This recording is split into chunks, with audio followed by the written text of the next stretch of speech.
Welcome to the 34th episode of Gary's English Learning Center. Today we are going to talk about the Da Vinci Code. I'm not. Well, the true Da Vinci Code, really, not Dan Brown's apocryphal novel. I have to say Dan Brown is rubbish. He's apocryphal. Apocryphal. Yeah. Apocryphal. So what about this Leonardo da Vinci? Yeah, Leonardo da Vinci. Lion of Victory. That's so. If we break the word down, lion or Leo, as in the star sign, you see. Yeah. Just like Leonardo DiCaprio. Yeah. The film star. Yeah. So that's the Leo and Capricorn. Oh. Right. That's why he's called that. Yeah? No. Oh, okay. Yeah. Okay. I better ask him next time when I meet him. He won't admit it though. No. Of course, he's going to lie to you. Yeah. Okay. Nostradamus. Who's that? Well, just go back to the. So we're going back. See the helicopter again. Yeah? Oh yeah. I always think the the helicopter is something very strange to me. Why? I just get it's just a feeling thing. You can't do everything by intelligence. There's also a thing called instinct and intuition. Which they're trying to rub out of us. Okay. Yeah. That's part of what the fluoride in your toothpaste is about. Trying to get rid of the. Yeah. But what about any relation between these two pictures? I think she's actually not terribly. She's got the tits, of course, but she's not terribly feminine. She's no. She's actually a bit androgynous. Really. No, she's actually Leonardo himself. Yeah, I think maybe yeah. Mm-hmm. Nostradamus, Our Lady. Yeah, we break it up. Nostra, Our, and Damus, Our Lady. Our Lady. And again, this guy is. Could he really look into a pot of water and predict all those things? No, I don't think so. Prophesy all those things? No. No. So this is it's called predictive programming. Yeah. So if somebody tells you that something is going to happen, then it does happen. Yeah. Then you start to believe the guy. Yeah. And then you think it's fate. Yeah. You think whatever he said is going to be fate. So when it when it comes to fate. People will feel that you can do nothing about that. That's right, yeah, that's right. And it becomes a self-fulfilling prophecy, Yeah, that's right. And they feel helpless, Yeah.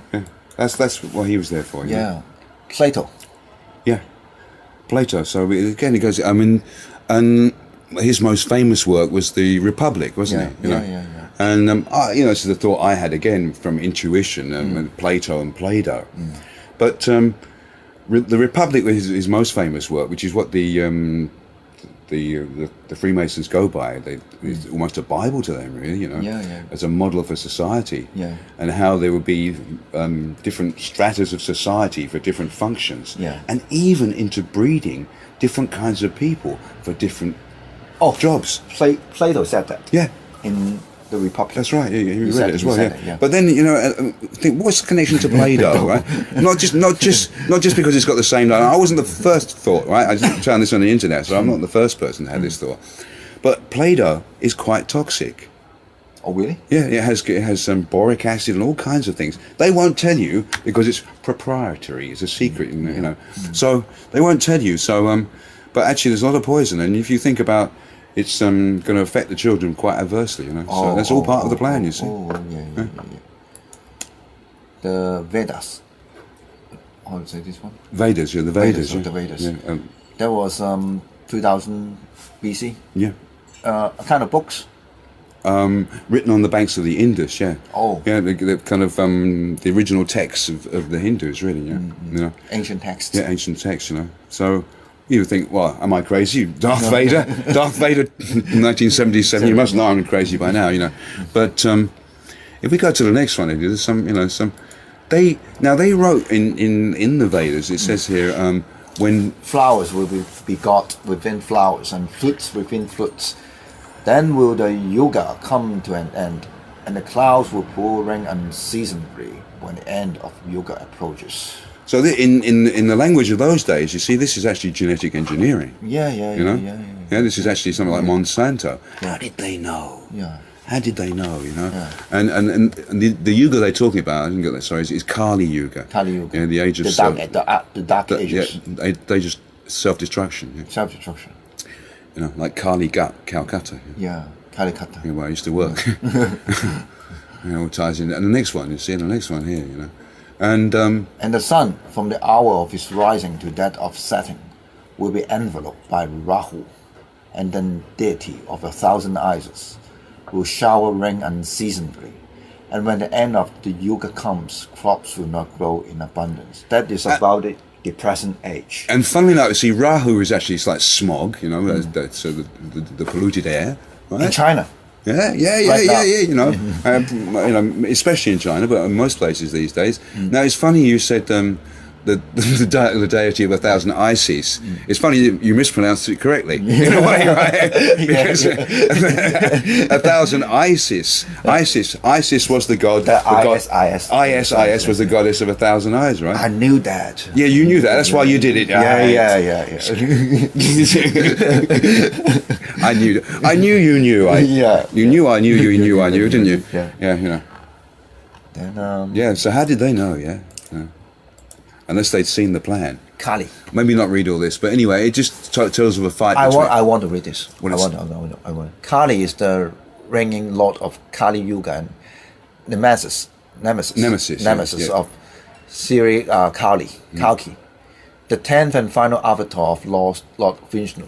According to the Vishnu Purana, he is a negative manifestation of Vishnu who, along with his extended evil family, perpetually operates as a cause of the destruction of this world. He serves as an antagonistic force in the Kali Purana. Towards the end of this yuga, Kali will come riding on a white horse to battle Kali and his dark forces.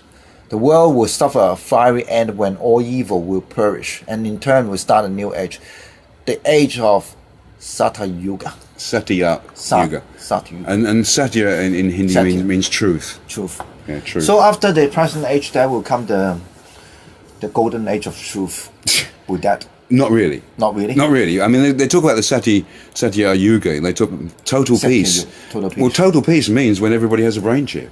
Yeah, which is not good, actually. The brave new world. Yeah, the brave new world is actually accomplished. You know. Angels and angles. Yeah.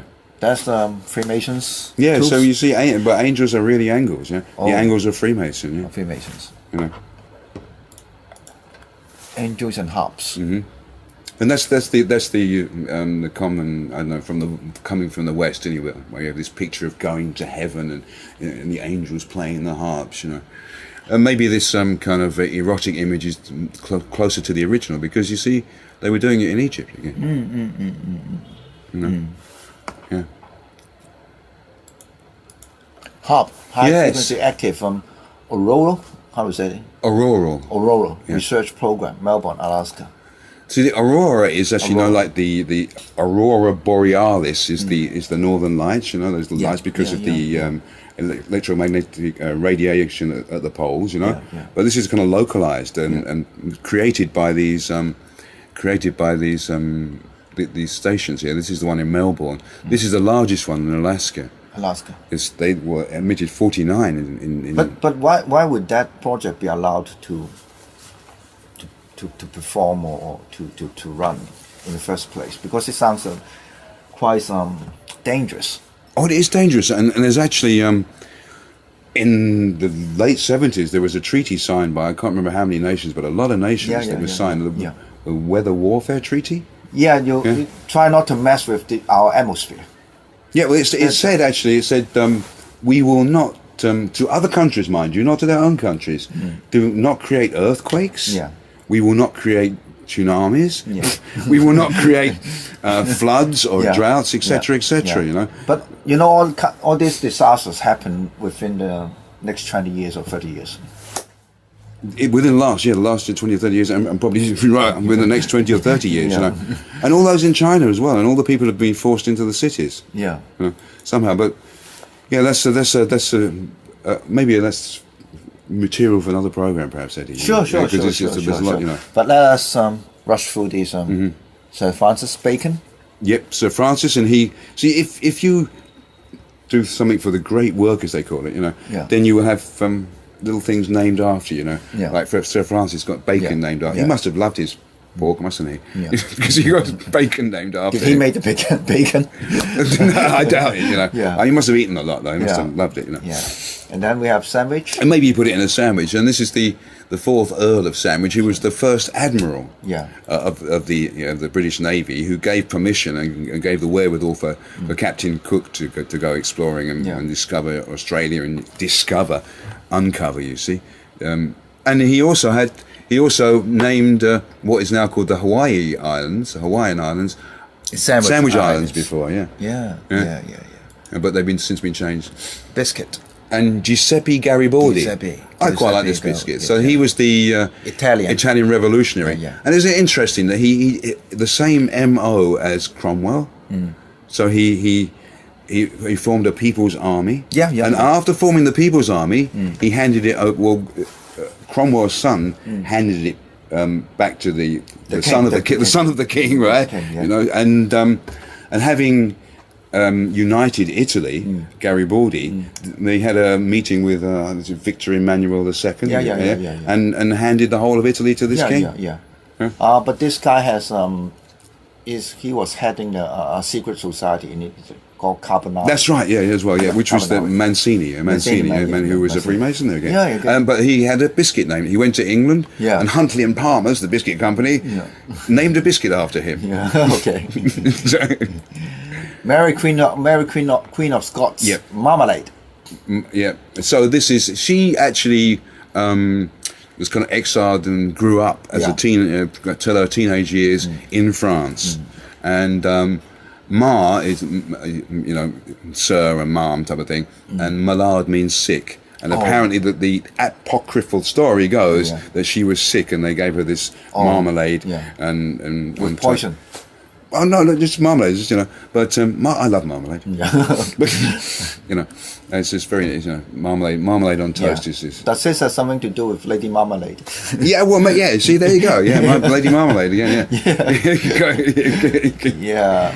Yeah. So we go back to apocryphal system. Yeah, let's round it up this little program about next is the interesting etymology. Yeah, well, I hope our viewers found it interesting. Sure, of course. Yeah. And I guess all those people who are watching this program will find this interesting too. Yeah, and we kind of bake two cakes in one oven. That's my idiom. Yeah. We can you can learn English and learn something as well. Learn something about the world or the system. Yeah, and conclusion is that the world is not what it seems. That is a brilliant conclusion. Yeah. So I can't better that. Okay. I can't top that. Yeah. See you next time. See you next time. Bye bye. Yeah.